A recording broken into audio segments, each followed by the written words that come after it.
말씀 요한복음 13장 요한복음 13장 21절에서 30절 같이 합독합니다.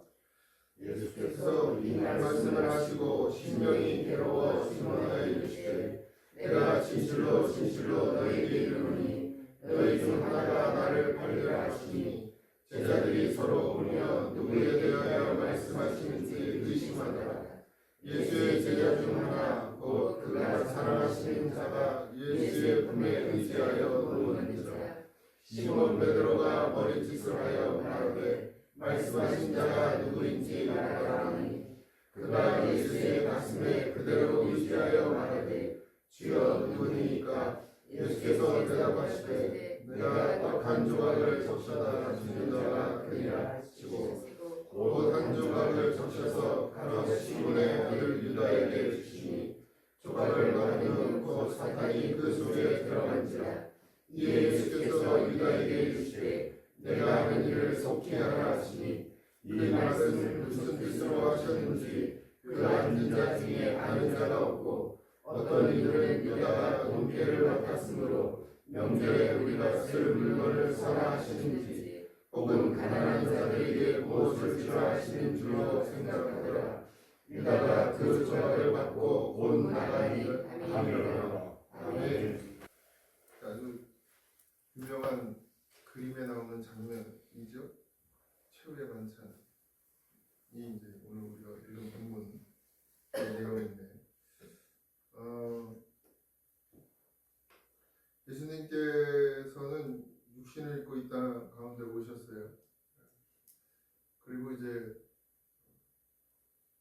죽으시고 부활하셨죠. 그래서 이게 육신을 입고는 하나님께 갈 수가 없잖아요. 우리가 육신은 땅에 더 죽어야 합니다. 이 껍데기 말고 우리 영과 혼과 몸 이렇게 봤을 때 우리의 몸은 여러분 그건 이제 진리란이에요. 우리가 영혼 육이다 이렇게 얘기하는 건 성경에 정확하게 이렇게 영혼 육이다 이렇게 얘기하지 않았고 또 바울은 속사람 겉사람 이야기도 했고 어쨌든 이제 그 마음과 생각과 그 모든 것들이 다 죽어져야 그리고 이 껍데기도 벗어버려야 하나님께로 우리가 돌아갈 수 있는 건 분명한 사실입니다. 예수님께서도 이 땅 가운데 오셔서 이제 마지막 거의 때가 다 되셨는데 이제 복잡하시겠죠? 예수님이 육신을 입고 오셨기 때문에 복잡하실 겁니다. 어쨌든 하나님께서는 가장 좋은 방법으로 우리 모두를 구원해 내시려고 하셨고 오늘 본문을 읽어보면 사탄은 아마도 예수님이 십자가에 달려 죽으신 후에 부활하시고 그 사건으로 말미암아 모든 일을 구원해내는 그 계획, 뜻은 몰랐던 것으로 보이죠. 만약에 사단이 그걸 알았다면 가룟 유다를 유혹해서 예수님을 팔아넘기고 십자가에 못 박게 하진 않았겠죠. 만약에 사단이 그걸 알고도 그랬다면 하나님하고 사단이 합작하는 게 되잖아요. 십자가의 사건이. 근데 사단은 그 일을 몰랐겠죠. 또 어쩌면 하나님께서는 그 모든 일을 항상 선하게 인도하시죠. 우리가 때로는 잘못된 선택을 하게 되잖아요. 미혹을 당하기도 하고 자기 욕심에 끌리기도 하고 무조건 다 사탄이 아무나 사탄도 아무한테나 들어가서 다 넘어뜨리는 게 아니라 인간은 다 자기 욕심에 매여서 넘어지는 거예요. 물론 그게 이제 어떻게 보면 이제 사단의 형상이죠. 한번 죄로 물든 인생은 늘 선택의 기로에 서서 하나님의 뜻을 선택하기보다는 사단의 뜻, 그러니까 자기 욕심대로 살아가는 게 인간이잖아요. 그러니까 우리가 죄를 짓게 되는 것, 우리가 넘어지게 되는 것, 내가 유혹에 넘어졌어. 그게 아니고 자기 욕심이 늘 자기를 그렇게 괴롭히는 겁니다. 그것도 유혹이라고 할 수 있겠지만 오늘 이 사건은 좀 다르죠. 가룟 유다의 그 조각을 받은 후에 그 속에 들어갔다 이렇게 되어 있어요. 사탄이 그렇게 표현했죠. 요한은 이 다른 공간 그러니까 사복음서 중에 마테마가 누가복음보다 요한은 항상 더 뭔가 영적인 세계에 대한 그림을 많이 그렸어요. 이 내용을 잘 읽어보시면 그러니까 똑같은 사건도 영적인 것으로 많이 보여져요. 다른 데는 뭐 그렇게 나오지 않는데 어쨌든 오늘 예수님께서 마음에 괴로워했다 그랬습니다. 왜요? 누가 나를 팔 것이기 때문에 이 제 12명 중에 하나가 나를 판다. 제자들은 서로 보면서 누구에 대해 말하는지 의심을 했다 그랬고 그 중에 하나 곧 그가 사랑하는 자 이렇게 되는데 뭐 정확히 누구라고 할 수 없지만 이제 보통 일반적으로는 요한이라고 얘기를 해요. 요한이 예수님의 품에 이렇게 그 마지막 최후의 반찬의 그림에 보면 예수님 품에 안겨 있는 사람이 하나 있잖아요. 하여튼 그림을 잘 그려야 돼. 그것도 말이면 그 여자라는 뭐 별소리 다 하잖아. 시비 걸 게 없으니까 별걸로 다 걸. 어쨌든 그게 요한이라고 이야기를 해요. 그래서 이제 베드로는 예수님의 품에 안길 만한 그런 성격은 아니었나 봐요. 남자스러워거든요. 어쨌든 베드로가 눈치를 주죠. 물어봐. 이 얘기예요. 요한한테. 자기가 직접 못 물어보고 궁금은 하고. 그러니까 이런 거죠. 이제 오빠가 아빠한테 얘기를 못 하니까 여동생 시켜가지고 하는 것처럼 물어봐 누구냐. 그렇게 물어보는 거예요. 그런 그림이에요. 가슴에 의지해서 그대로 말하죠. 그때 예수님께서 내가 떡 한 조각을 적셔다 주는 자가 그니라. 이상하죠, 여러분? 대놓고 얘기를 하시는 거예요 지금. 대놓고 네가 나를 팔 거야라고 지금 떡 저걸 적셔서 그에게 줬단 말이에요. 그걸 받은 유다가 어떻게 해요? 사단이 그 속에 들어갔다. 떡은 성경에서의 떡은 항상 말씀을 상징합니다. 예수님의 몸이기도 하고요. 여러분 말씀을 먹으면 두 가지 반응이 일어나요. 믿음으로 가든지 거꾸로 가든지. 가론유다가 하나님의 말씀이죠. 결국 가르쳐 준 거잖아요. 네가 나를 팔 것이라고 했을 때 말씀을 들은 거예요. 말씀을 먹은 거예요. 그런데 말씀을 먹고도 뭐가 들어가요? 사탄이 들어가요. 경계하셔야 됩니다. 우리가 말씀을 들으면 다 예수님께로 가는 게 아니고 말씀을 듣고도 사단이 그 속에 들어간다라는 거예요.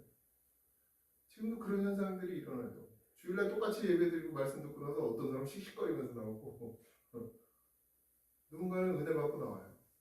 똑같은 말씀인데 이게 뭐예요? 자기의 생각. 그러니까 가론유다는 지금 자기의 생각에 푹 빠져 있어요. 자기 생각에 푹 빠져 있는 사람에게 말씀을 줬더니 누가 들어가는 거예요? 성령이 들어가는 게 아니라 사탄이 들어가요. 이게 그래서 무섭습니다. 교회가요. 요즘 이제 나라가 이 모양이다 보니까 교회 안에서도 이제 쫙 갈라졌잖아요. 좌파네 우파네 이러면서 싸우고 있고 또 물론 그분이 다 맞는 말을 해요. 그러니까 복음이고 교회는 물론 공산주의는 안 되죠. 절대로 안 돼요. 그래서 다 맞는 말을 하는데 그러면서 이제 얘기는 다 맞아. 근데 문제는 뭐냐면 그래서 자기 스스로 판단을 해요. 판단을 해야 돼 또. 제가 그래서 분별하라고. 대놓고 뭐 어느 교회는 가지 마라. 거기는 안 된다. 그 목사님은 이런 나라의 상황을 말없이 그냥 아무 말도 안 한다. 그래서 그런 교회는 가지 마라. 그리고 정치에 대해서 이야기하고 잘못됐다고 이야기하고 지금 이 민주당 좌파 뭐 이렇게 얘기하면서 이제 그런 말을 해주고 뭐 그런 거죠. 국가보안, 멸공, 빨갱이 뭐 이런 얘기를 해야 된다. 그런 얘기를 안 하는 교회는 가지 마라. 우파 좌파를 안 하고 자기 스스로 그렇게 결정해서 유튜브에 올려요. 그분의 가진 생각이나 그분의 성경을 바라보는 거 다 맞아. 그런데 문제는 자기가 진리가 되는 거죠. 어느 순간. 그래서 이 교회는 옳고 이 교회는 안 되고 그게 누구의 판단이? 자기의 판단이에요. 그게 문제예요. 민주주의가 옳습니까, 여러분? 민주주의도 인간이 만들어낸 사상이에요. 공산주의도 마찬가지. 하나님 민주주의입니까? 하나님 공산주의예요? 다 아니에요. 하나님 복음이죠. 생명을 살리는 일. 그렇다고 뭐 이 공산주의는 인간이 만들어낸 사상이에요. 공산주의 시작이 좌파죠. 좌파는 원래 그런 개념이 아니었어요. 기독교의 바탕 안에서의 생각들이었단 말이에요. 그게 너무 발전되고 발전이라고 하면 좀 그렇고 강화되고 강화돼서 나온 게 공산주의예요. 그리고 우파는 우파의 생각에서 강화되고 강화되고 강화돼서 나온 게 민주주의. 민주주의는 항상 옳아요? 그렇지 않습니다. 그러니까 거기에 빠지면 큰일 나요, 여러분. 그건 다 사람이 만들어낸 것이죠. 그렇지만 가장 하나님의 어떤 성품을 닮은 그런 나라 운영이 이제 민주주의다. 이렇게 결론을 내리는 거죠. 왜냐면 민주주의 안에도 썩어져 있는 건 너무 많죠. 그렇지만 어쨌든 원래 민주주의는 이 땅에 하나님의 뜻을 이루는 거기서부터 시작된 거니까요. 여러분들 잘 분별하십시오. 어쨌든 중요한 건 자기 생각, 자기 사상이 가득 차 있는 사람에게 말씀이 먹어지면 이런 문제가 생깁니다. 교주가 왜 생겼어요? 여러분 우리나라의 그러니까 사이비 중에 대부분은 기독교에서 나왔습니다. 왜요? 자기 생각을 가지고 말씀을 먹으니까 어떻게 되냐? 사단이 그 속에 들어가요. 그러니까 지금 현재 성도들도 마찬가지입니다. 제가 늘 그러죠. 걸르지 말라. 말씀을 자기 생각으로 걸러가지고 여기로 들어가면 큰일 나요. 큰일 납니다. 그러니까 늘 기도해야 돼요. 우리가 예배 전에 뭘 기도해야 됩니까? 말씀이 우리 안에서 성령의 역사로 일어나게 해달라고 기도해요. 그러니까 제가 100% 하나님의 말씀을 선포한다고 저는 자부할 수가 없어요. 왜? 나는 인간이기 때문에.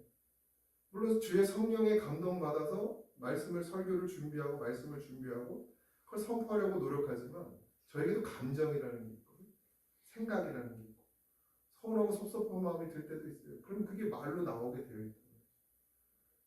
그러니까 그 모든 것들을 최대한 억제하고 절제해서 하려고 하다 보니까 목회자들은 기도할 수밖에 없어요. 온전히 하나님의 말씀을 전달해야 되는데 100%라는 게 어디 있어요, 인간이. 내가 예수님도 아니고.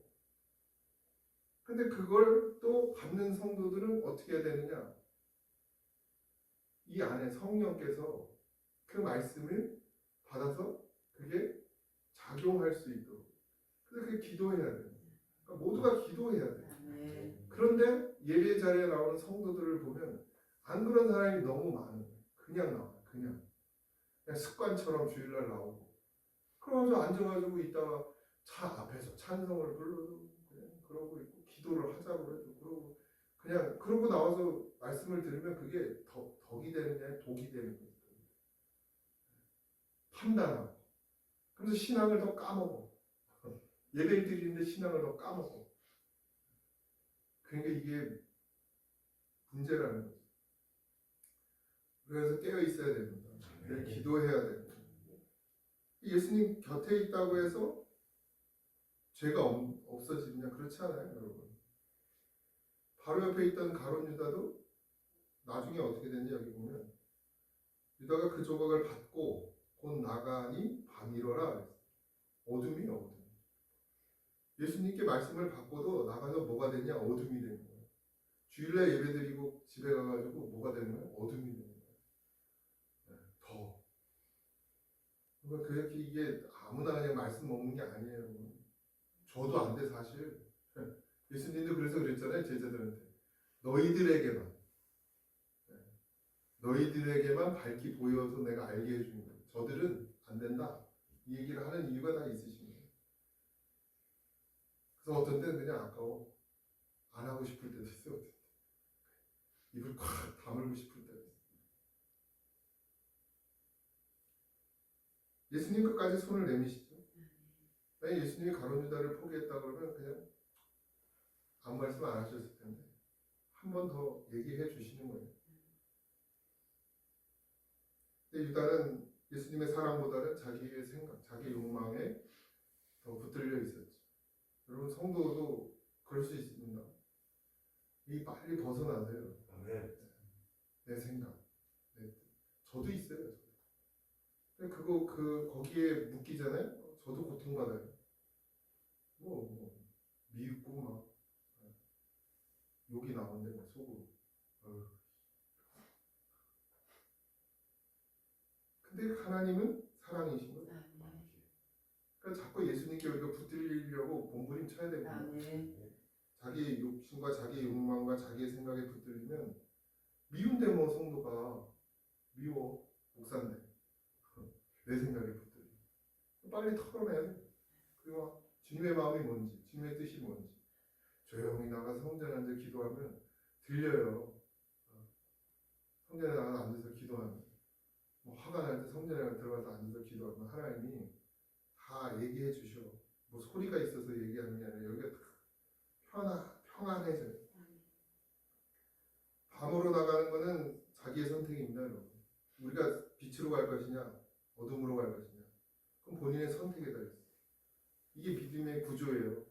가룟 유다에게도 하나님 예수님께서 선택의 기회를 주시는 거예요. 예수님은 분명히 가르쳐 주십니다. 선택은 누가 하냐? 우리가 하는 거예요. 우리가 성도. 그러니까 말할 수 없어요. 핑계 댈 수도 없어요. 왜? 내가 선택하는 얘기예요. 내가 말씀을 듣고 자꾸 뭐 다른 마음이 생기고 불편함이 생기고 불평이 생기고 원망이 생기면 선택해야 돼. 기도해야죠. 말씀이 잘못된 게 아니고 내가 잘못된 거라고 알아야지. 그럼 기도해야 돼. 엎드려서. 물론 뭐 10명이 10명이 다 아니다 이러면 그건 목사가 잘못한 거지. 잘못 가고 있는 거겠죠. 그렇지만 그게 아니라 그냥 100명 중에 10명이 시험에 든다. 말씀 듣고. 그럼 뭐 본인 문제 아니겠습니까? 민주주의는 아니지만 대부분은 그렇지 않겠습니까? 그러니까 선택하셔요. 밤으로 갈 것이냐 낮으로 갈 것이냐. 오늘 새벽에 우리가 나온 이유가 뭡니까?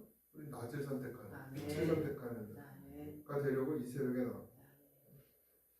빛을 향해 걸어가야 됩니다. 예수님도 십자가가 여러분 세상이 볼 때는 어둠인 것 같고 절망인 것 같고 근데 그게 빛이에요. 생명이에요. 결국 부활하시죠. 우리 예수님 안에 거해야 됩니다. 아멘. 예수님하고 함께 가면 어디나 빛이 돼요. 밝아요. 그러니까 예수의 사람들이 보면 밝잖아요. 사는 얘기하고 생명을 얘기하고 오늘도 말씀으로 은혜로 회개로 기회를 얻으시기 바랍니다. 예수님께서 오늘도 우리에게 떡을 내미십니다. 우리가 그것을 어떻게 받을 것이냐 하는 것. 그래서 준비되어야 됩니다. 기름을 왜 준비하느냐? 하나님의 말씀이 임하셨을 때 그것이 내게 진짜 생명이 되려면 준비해야 됩니다. 믿음을 준비해야 됩니다. 그걸 받을 수 있는 믿음을 준비. 그걸 받을 수 있는 그릇이 안 되면 아무리 좋은 하늘의 생명의 말씀 하나님이 와서 말씀하셔도 못 받아. 오늘도 그런 한 날이 되길 소망합니다. 밤에 머무르지 마세요. 자기의 생각은 밤이에요. 여러분. 목사의 생각도 내 생각은 밤이요. 어두워. 죽여. 근데 예수님의 생각은 낮이요. 빛이요. 살려. 생명입니다. 반드시 오늘 하루도 그렇게 붙들려서 내일 주일인데 내일 잔치 아닙니까? 함께 영광 돌리는 날인데 잘 준비되어지기를 주님으로 축복합니다. 기도하겠습니다. 하나님 사람의 눈으로 바라보면 절망뿐이고 어둠뿐이고 죽음뿐입니다. 근데 똑같은 상황인데 주님이 주신 눈으로 바라보면 이해고 용서고 사랑이고 생명이며 빛입니다. 이 진리를 우리가 깨닫게 하여 주옵소서. 아멘. 이 나라와 이 민족을 불쌍히 여겨주시고 다음 세대에 하나님의 자녀들이 하나님을 찬양하며 살아갈 수 있는 나라로 끝까지 하나님 좀 지켜주시옵소서. 우리의 신앙이 게으르고 나태하여져서 하나님께서 우리에게 주시는 이 심판의 시간들을 아버지 하나님 기도로 이겨내게 하시고 그래서 더 좋은 아버지 하나님을 찬양하고 하나님을 예배할 수 있는 더 좋은 나라를 우리 아이들에게 물려줄 수 있는 그런 어른들이 되어지게 하여 주시옵소서. 아멘. 그저 나 하나 잘 먹고 잘 사는 것으로 만족하는 그런 아버지 어리석은 자가 되지 말게 하시고 하나님의 빛이 이 땅 가운데 환히 비춰질 수 있도록 그 일을 위하여 기도하고 아멘. 울고 애통해하며 하나님 앞에 온전히 나가는 성도가 되게 하여 주시옵소서. 아멘. 오늘 하루도 주님과 동행하며 살기를 소망합니다. 늘 우리와 함께 하시는 하나님, 그 하나님을 붙들 수 있는 믿음이 우리에게 있게 하여 주시옵소서. 아멘. 감사하며 예수님의 이름으로 기도하옵나이다. 아멘. 아멘. 하늘에 계신 우리 아버지여, 이름이 거룩히 여김을 받으시오며 나라의 임하옵시며 뜻이 하늘에서 이루어진 것 같이 땅에서 이루어지이다. 오늘 우리에게 일용할 양식을 주옵시고 우리가 우리에게 죄진 자를 사하여 준 것 같이 우리 죄를 사하여 주옵시고 우리를 시험에 들게 하지 마옵시고 다만 악에서 구하옵소서. 그의 나라와 권세와 영광이 아버지께 영원히 있사옵나이다. 아멘.